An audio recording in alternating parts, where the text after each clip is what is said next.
जय श्री राम दोस्तों, कैसे हैं आप सब लोग। तो दोस्तों, कल सर्व पितृ अमावस्या है, जिसे महालय अमावस्या भी कहा जाता है। ये अमावस्या 15 दिन के श्राद्ध के बाद आती है। ये वो दिन होते हैं जब हमारे पितृ पृथ्वी लोक पर हमसे मिलने के लिए, हमें ढेरों आशीर्वाद देने के लिए आते हैं। तो आज का दिन, जो कि 25 सितंबर रविवार 2022 को है, तो आज के दिन पितृ जो हैं अपने लोक को वापिस चले जाते हैं। तो पितरों की विदाई कैसे करें। मेरे पास बहुत सारे लोगों के बार बार क्वेश्चंस आ रहे थे कि शाम के समय जो पितरों की विदाई करते हैं, तो मैम प्लीज उसके बारे में बता दें। तो मैं आपको उसी के बारे में आज डिटेल में बताऊंगी, और आपने कोई क्वेश्चन पूछना है तो प्लीज आप कमेंट्स बॉक्स में पूछ सकते हैं। तो पितरों की विदाई आप याद रखें कि हमेशा सूर्यास्त के बाद ही होती है। सूर्यास्त के बाद ही पितरों की विदाई होती है। उससे पहले जो हमें तैयारी करनी है, हमें थोड़ा सा आटा गूंदना है। ये नहीं कि आपने जो रोटी बनाई उसी में से आटा निकाल लिया, आपको सेपरेट अलग से थोड़ा आटा गूंदना है। आपके परिवार में जिस तरह से किया जाता है आपको वैसे करना है। कुछ लोगों के यहाँ 2 रोटी और 2 दीपक बनाए जाते हैं, तो आप उतना ही आटा गूंदें। अगर आपने 2 रोटी 2 दीपक बनाने हैं या 1 रोटी और 1 दीपक बनाना है, उसी के हिसाब से आप आटा गूंदें। आटा आपको कैसे गूंदना है, आटा गूंदना है बिल्कुल टाइट, जैसे हम पूड़ी का आटा गूंदते हैं। वो आटा गूंदने के बाद आपको पूरा आटा यूज करना है, उसको बचा के नहीं रखना। तो सबसे पहले आपने क्या करना है, आपने एक रोटी बनानी है। वो चकले बेलने से नहीं बनानी, आपको हाथ से ही ऐसे ऐसे ऐसे ऐसे करके एक मोटी सी और छोटी सी रोटी बनानी है।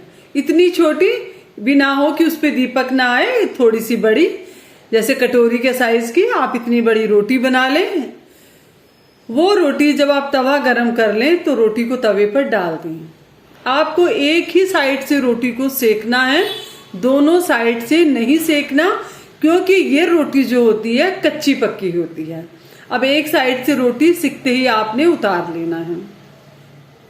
अब आप कोई सी भी यूज एंड थ्रो वाली छोटी प्लेट ले लें, कोई अखबार ले लें, कोई कागज ले लें, आप कुछ भी ले लें। तो उस प्लेट के ऊपर आप उस रोटी को रख दें। जो कच्चा वाला पार्ट है, जो रोटी को ऊपर से हमने सेका नहीं है, वो ऊपर की तरफ ही रहेगा। सिका हुआ पार्ट जो है वो नीचे की तरफ रहेगा। अब आपने एक दीपक बना लिया है, उसमें आप सरसों का तेल डालें, और कुछ लोग देसी घी भी डालते हैं, लेकिन ज्यादातर लोग जो हैं वो सरसों का तेल डालते हैं। सरसों का तेल डालने के बाद आपको रुई की लंबी वाली बाती लेनी है। पितरों के लिए हम कभी भी गोल बाती का इस्तेमाल नहीं करते हैं, पितरों के लिए लंबी वाली बाती का ही इस्तेमाल किया जाता है। तो उसके अंदर आप लंबी वाली बाती अच्छे से डुबो के उसमें रख दें। अब आप अपने साथ एक लोटा लें स्टील का, उसके अंदर आप जल ले लें। अब अपने मेन गेट पर जाकर, अगर आपने 2 रोटी बनाई है तो दोनों तरफ, और 1 रोटी बनाई है तो एक तरफ आपको वो दीपक रख देना। और दीपक की लो जो है वो साउथ की तरफ होनी चाहिए, दक्षिण की तरफ होनी चाहिए। आपने दीपक रख दिया, आपने दीपक को प्रज्वलित कर दिया। उसके बाद आपको छिड़काव करना है, और दक्षिण की तरफ मुंह करके हाथ जोड़कर आपको अपने पितरों से प्रार्थना करनी है, हे पितृदेव, आप अपने पितृलोक को जाइए और अपना स्थान ग्रहण कीजिए, और हमें आशीर्वाद दीजिए कि हम खुश रहें, सुखी रहें, फलते फूलते रहें। हमारे यहाँ धन दौलत और आपके आशीर्वाद से खूब खुशियां हों, आपका ये वंश बढ़ता रहे। हमारे यहाँ सुख सौभाग्य हो, धन दौलत हो, खुशियां हो, और सबका अच्छा स्वास्थ्य हो। अच्छा व्यापार हो, अगर व्यापार करते हैं, अगर नौकरी करते हैं तो अच्छी नौकरी हो, और हमारे बच्चे अच्छे से पढ़ लिख जाएं, और बच्चे नौकरी करते हैं तो उनको बच्चों को खूब उन्नति मिले, तो घर में खुशहाली हो, पूरा परिवार, आपका ये जो परिवार है खुश रहे। हमने आपके निमित्त बहुत श्रद्धा भाव से श्राद्ध किया है, कोई गलती हो गई हो तो हमें माफ करना, और आप पितृलोक में अपना स्थान ग्रहण करके आप शांति के साथ वहां रहिए, और ऐसे करते हुए आप वहां छिड़काव कर देंगे।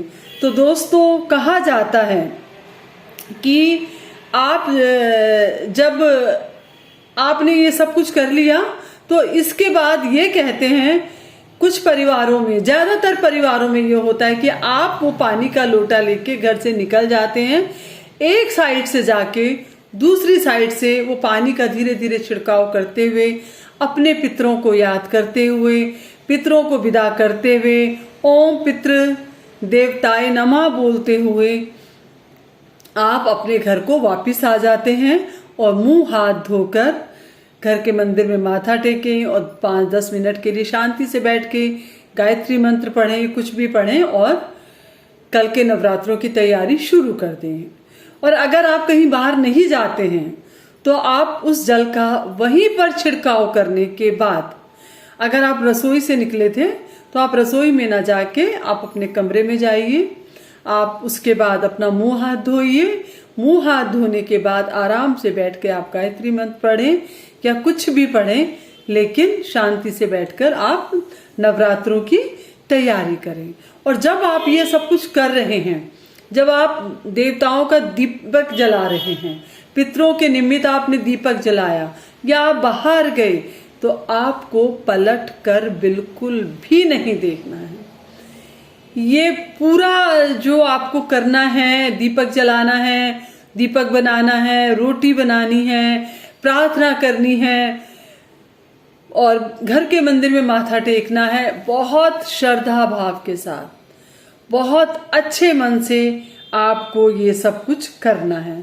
तो दोस्तों कहा जाता है कि पितरों की संतुष्टि ही देवताओं की संतुष्टि होती है। अगर हमारे पितृ हमसे खुश हैं तो देवता भी हमसे खुश होते हैं। तो आप इस पूजा के बाद, देवताओं को, अपने पितरों को विदा करने के बाद, आप अपने घर में आकर खुशी के साथ नवरात्रों की तैयारी कीजिए। और नेक्स्ट डे से नवरात्रे हैं, तो मेरी नवरात्रों की पूरी सीरीज आएगी, तो प्लीज़ आप इस वीडियो को ज़्यादा से ज़्यादा शेयर करें, जिससे कि ज़्यादा से ज़्यादा लोग इसका फ़ायदा उठा सकें। और मेरी नवरात्रों की वीडियो देखने के लिए प्लीज़ आप मेरे चैनल को सब्सक्राइब करें और बेल आइकन का बटन ज़रूर प्रेस करें, जिससे कि मेरी आने वाली हर वीडियो का नोटिफिकेशन आपको सबसे पहले मिलता रहे। जय श्री राम दोस्तों।